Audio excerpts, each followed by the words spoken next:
ओम साईं राम। आज का साईं वचन। बाबा कह रहे हैं, मेरी बच्ची, मैं हर पल जो तुझे ज्ञान दे रहा हूँ, तेरे हृदय में प्रकट होकर तुझे जो मार्ग दिखा रहा हूँ, बस तू मेरी बताई बातों पर अमल करती चल। तू अपनी मंजिल तक अवश्य पहुँचेगी। तू यह ना सोच कि तेरे प्रयासों का कोई परिणाम तुझे दिखाई नहीं दे रहा। भगवान की लीलाएं कोई नहीं जान सकता, लेकिन जब हम उस परमपिता परमेश्वर के शरणागत हो जाते हैं, उनके दिखाए मार्ग पर चलते हैं, तो धीरे धीरे सब कुछ सही होता चला जाता है। सब कुछ हमारे हित में होता चला जाता है। वह परमपिता परमेश्वर हमारे जीवन में न्याय अवश्य करते हैं। बस हमारा दृढ़ विश्वास होना चाहिए। वे हमारे चंचल मन को भटकने से बचाते हैं। सदैव हमें अंतकरण में प्रकट होकर सही मार्ग दिखलाते हैं। वही हैं जो हमारे दिल की हर बात सुनते हैं और हमें हर सच्चाई से परिचित कराते हैं। कभी हमारे दिल की बातों को सुनकर वे हमें कोई कष्ट या दुख नहीं पहुंचाते, जैसा कि सामान्य लोग करते हैं। जब हम अपने हृदय की कोई भी बात सरलता से किसी से कह देते हैं, तो लोग कभी उसे व्यंग में या कभी उसमें वाक्य त्रुटि निकालकर हमें ऐसे तर्क वितर्क में फंसा लेते हैं, जहां हम पछताते हैं कि हमने कोई भी बात इनसे क्यों कही। क्योंकि उस बात को कहने के बाद हमें जो दुख और कष्ट मिलता है,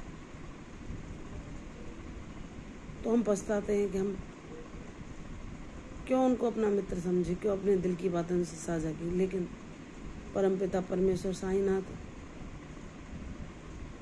इतने दयालु कि हम उनसे चाहे शिकायत कर रहे हैं या नाराज हों, उनसे अपने दिल के हर भाव को, हर कष्ट को, हर पीड़ा को हम साझा करते हैं, तो वह हमें सदैव इसने प्रेम लुटाते हैं और हमें सच्चा मार्ग दिखाते हैं और हमें विश्वास दिलाते हैं कि तू ना सोच कि कोई तेरे साथ चलने वाला नहीं, कोई तुझे प्रेम दिखाने वाला, प्रेम तुझ पर लुटाने वाला नहीं, कोई तुझे समझने वाला नहीं। तेरे साथ भगवान है। अगर वह जिसके साथ होता है तो उसका जीवन ही बदल जाता है। वह उनसे ही जुड़ता चला जाता है। फिर वह सारी सच्चाई जान जाता है और वह मन को ही अपना साथी बनाता है और अपने ईश्वर से ही बात करता है, जहाँ उसे सुकून और शांति ही वापस मिलती है। अगर वह अपनी कोई भी बात भगवान से साझा करता है, तो उसके सारे सवालों का हल मिलने के साथ साथ उसे वह सुकून, शांति, आशीर्वाद स्वरूप मिलती है, जो उसके जीवन का परम लक्ष्य होती है, जो उसके जीवन का सच्चा खजाना होती है। बाबा कहते हैं, मेरी बच्ची, तू जितने सरल और सच्चे हृदय की है, ऐसे सभी लोग इस संसार में नहीं होते। कुछ विशेष बच्चे ही मेरे इन गुणों को लेकर संसार में जाते हैं, जो एक उद्देश्यपूर्ण जीवन के लिए उनका जन्म होता है।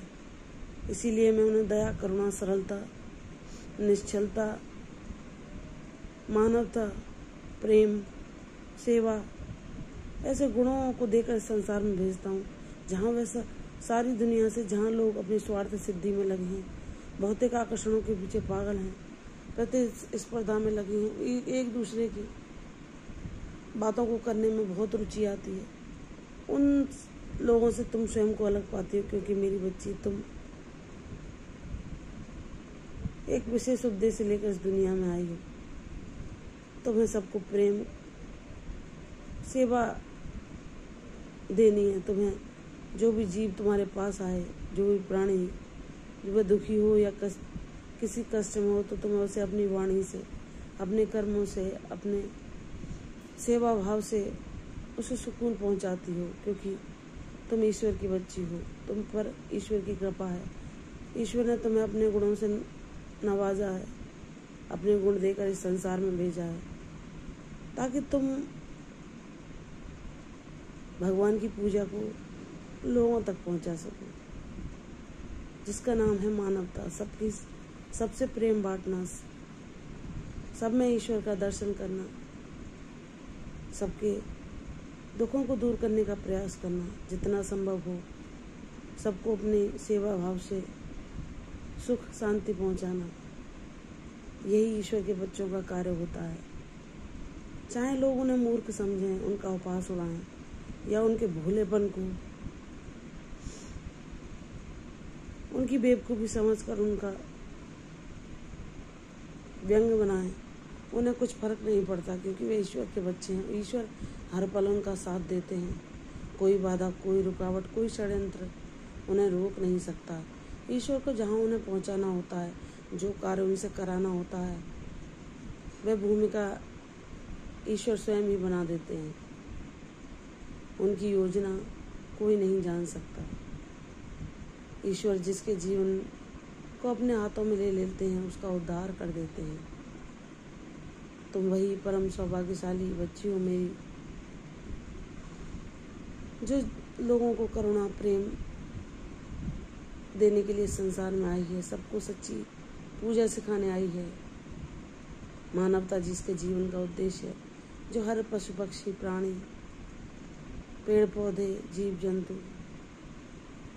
धरती माता की सेवा के लिए अपने जीवन का उद्देश्य मानती है।